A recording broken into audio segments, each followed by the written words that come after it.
आज press meet आमर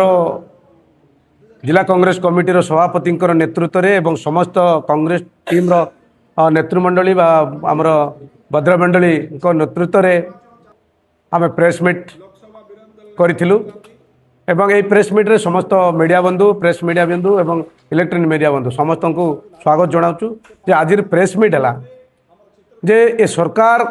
BJP सरकार जितेबेले भी सरकार को आसिले से दिन ठारू कांग्रेस को बदनाम करने कांग्रेस पार्टी को बदनाम करने विभिन्न समय विभिन्न प्रकार पंथा अवलंबन करुच्ची जहाँकि आज रे जो महिला संरक्षण बिल कथा ये पड़ी आज जो से उद्देश्य आम प्रेस वार्ता दे माने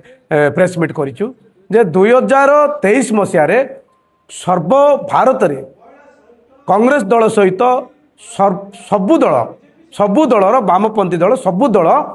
समस्त समर्थन करी 2023 मसीह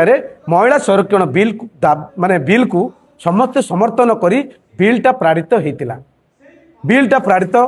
करने समस्त मध्य समर्थन देते किंतु ये सरकार जानी शुणी 2024 रे ताकू कार्यकारी करने कथा किंतु ताकू कार्यकारी कले ना वर्तमान एबे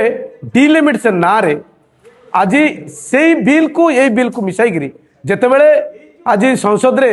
ताको बिल पास करने जो बिल आनिले ये सरकार सेठी आमर विरोधी दल माननीय राहुल गांधी सेतेबेले कथा उठाइले जे जेतेबेले 2023 मसीह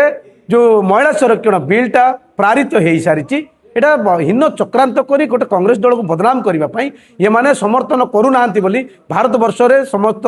माने प्रचार अपप्रचार करने बहाना ये बिलटा जो डिलिमिटेशन बिलटा सहित ये बिलटा जोड़ी यह संपूर्ण मिथ्या संपूर्ण भाव में 2023 मसीह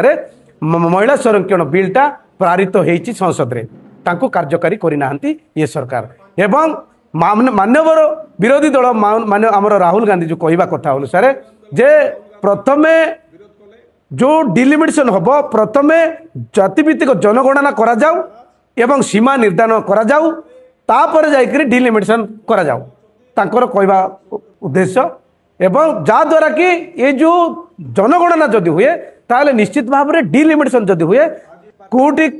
सीट संरक्षण रहिबो से निश्चित भाव में तथ्यभित्तिक भाव में जना पड़िबो ये थिला हमर माननीय राहुल गांधी तथ्य बा उक्ति किंतु ये सरकार वर्तमान 5टी राज्य रे इलेक्शन चली तरबरिया भाव में एटा 2029 मसीहा पूर्वर ये बिलटा आनिबा कथा संसद रे किंतु ताकू तरबरिया भाव में माने बिलटा आनिचंती एवं एबे जो 5टी राज्य रे इलेक्शन जो चली ये इलेक्शन रे जेतेबेले ये बिल अणा जीवो सेठी विरोधी दल माने समर्थन करिवे नाही बोली ए माने जानि सुनी करी ये बिलटा को आज प्रचार भारत में प्रचार करने विरोधी दल समर्थन करूना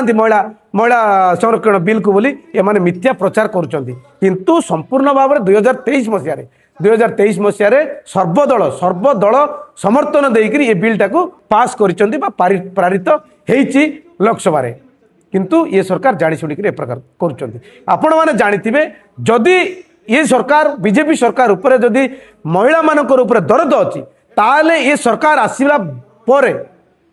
जो मणिपुर कथा कहतु महिला मान निर्यातना मणिपुर घटना कहतु आम ओडिशार कथा कहतु माँ भौणी मान जो भाव में निर्यातना चली ये मोदी सरकार शोची कुआड़े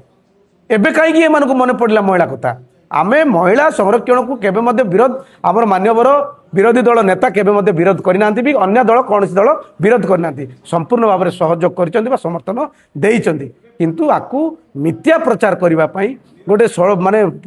विरोधी दल को गोटे बदनाम चक्रांत करने बहाना इलेक्शन चली यही मोमेंट जब ये बिलटा अणाଯିव ताहले ये जो विरोधी दल को निश्चित भाव में चक्रांत करा चक्रांत उद्देश्य ये सब माने ए बिलटा अणा जाइछि।